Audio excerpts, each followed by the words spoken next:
Hello, my name is Barbara Njau and I am the editor for Africa, Asia and the Middle East at fDi magazine. I am here with the new CEO of DMCC, Mr. Gautam Sashittal, to discuss exciting developments in DMCC and the outlook for free economic zones for the coming year. Mr. Gautam Sashittal, congratulations on being appointed CEO of DMCC. Thank you very much. My first question is there a great deal of pressure involved in leading such a major free zone like DMCC in such a competitive environment, even within the UAE? And is this a daunting task for you? I wouldn't say at all it's daunting. Competition's always good. It keeps us on our toes.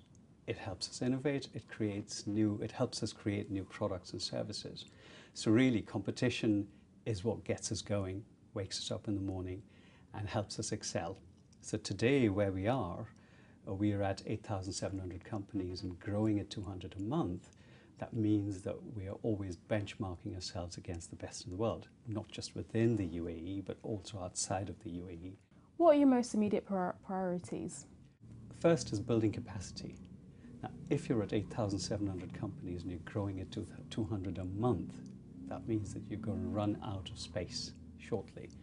So what we're doing is we're building new capacity. That's one of our biggest challenges. So we're building one tower, which is a ground plus 14 tower built for the trade, and that'll be ready by September of next year.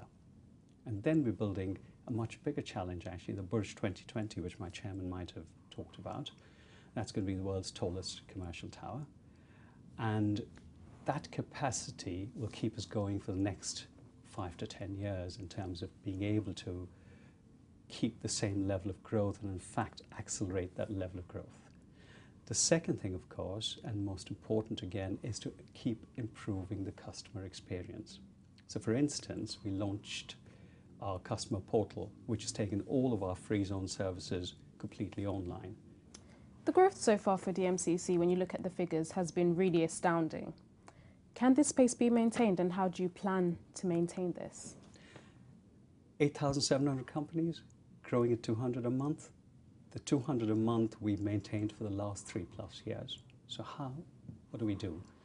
We've got to listen to our customers and listen to them again, and then produce more products and services, get more efficient, get a more scalable business, build capacity, all of the things I said. What regional economic trends do you expect to have the most impact, good or bad, on DMCC, but also when you look more widely on the Middle East regions and on free zones operating within the Middle East regions for the coming year? You know, if you look at what we do in DMCC, for instance, it's 0% taxation, freehold ownership, rules and regulations that are robust, the right amount of regulation, and then if you look at Dubai itself, the supporting environment of Dubai. If you look at Emirates Airlines, it's linked to almost every resource country in Africa, every country in Asia, Europe and the US, of course. The ports network, world-class infrastructure, all of these basically combined. And also, not to forget, free trade policy. All of these mean that Dubai is perfectly positioned to take advantage of this trade shift that's happening currently and to grow its position in the world economy. Mr. Gautam Sashittal, thank you very much for your time. It was a pleasure talking to you. Thank you very much. It's a pleasure to come here.